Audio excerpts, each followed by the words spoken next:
কুয়াশায় মাঠটা যেন গল্প বলে। আজ এসবের মাঝে তুললাম টাটকা বিভিন্ন ধরনের পাতা। আজ বানাবো একটা স্বাস্থ্যকর স্যুপ। চলুন শুরু করি। এই সময়টাতে প্রকৃতি সত্যিই অন্যরকম হয়। পাখিরা ধীরে হাঁটে, আকাশে উড়ে বেড়ায়, মাটির উপরে কুয়াশার চাদর, হাওয়ার সঙ্গে মিশে থাকে পরিচিত গন্ধ। এসব মিলেই শীতের সকালকে এত সুন্দর করে তোলে।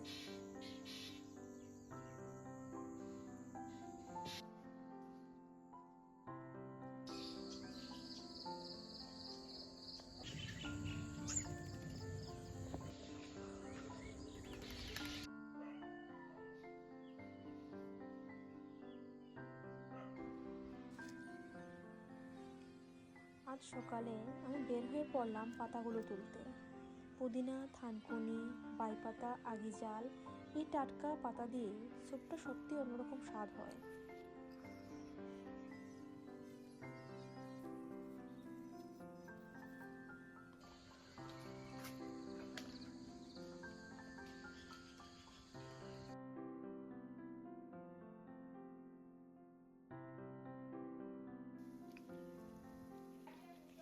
প্রতিটা পাতা ধুয়ে পরিষ্কার করে নিলাম, কারণ শীতের সকালে এই স্যুপের মজাটাই আলাদা।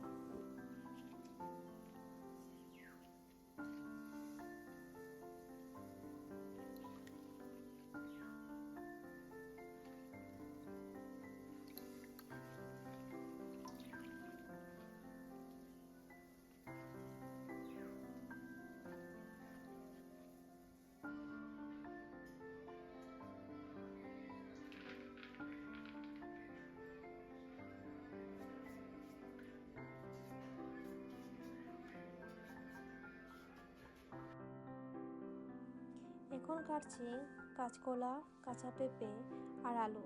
সবজি কাটতে কাটতে আঙুলটা একটু কেটে গেল। উফ, শীতকালে হাতটা এমনিতেই রুক্ষ থাকে, তবু রান্না বন্ধ নেই, কারণ আজ শীতের বিশেষ স্যুপ তৈরি করব।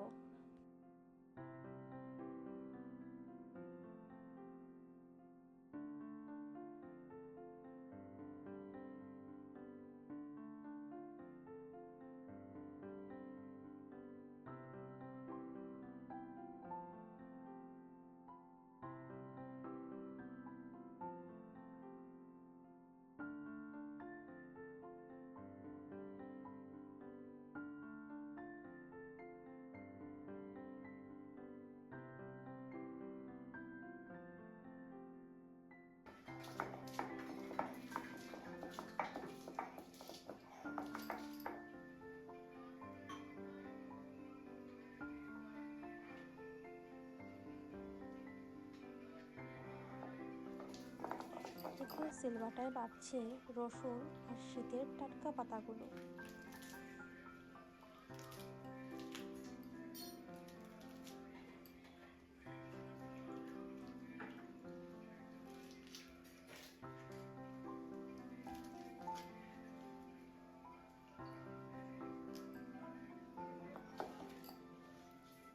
এই বাটার ঝাঁঝ আর ঘ্রাণ পুরো রান্নাঘরে ভরে যায়।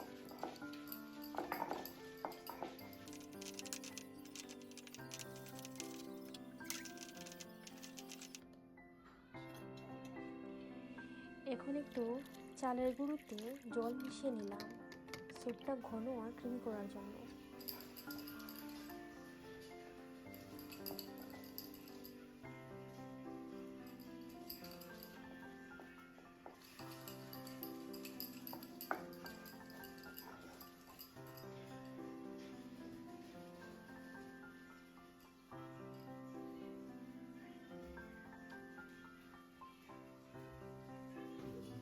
কড়াইতে সামান্য তেল গরম করে দিলাম পাঁচফোড়ন। এই শব্দটা আমার খুব প্রিয়।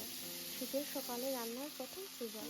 তারপর সবজি, হলুদ, লবণ দিয়ে নাড়তে লাগলাম। সাথে কিছু পাতাও দিয়ে দিলাম।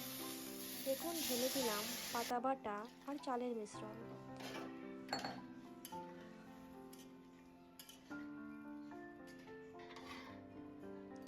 দেখতেই পাচ্ছেন ধীরে ধীরে ঘন হয়ে উঠেছে। এই স্যুপটা শুধু স্বাদে নয়, শরীর গরম রাখতেও দারুণ। স্যুপটা এখন পুরোপুরি রেডি। গরম ধোয়া ওঠা এই সবুজ স্যুপ শীতের দিনে যেন ওষুধের মতো কাজ করে। প্লেটিং করার সময়ই বুঝলাম আজকের সকালটা সত্যি কমফোর্ট। এক বাটি স্যুপ আর অনেকখানি শান্তি। আজকের শীতের সকালের এই ছোট্ট রান্না আপনাদের ভালো লাগলে পাশে থাকবেন। আরও অনেক শীতের ব্লগ আসছে। দেখা হবে পরের ভিডিওতে।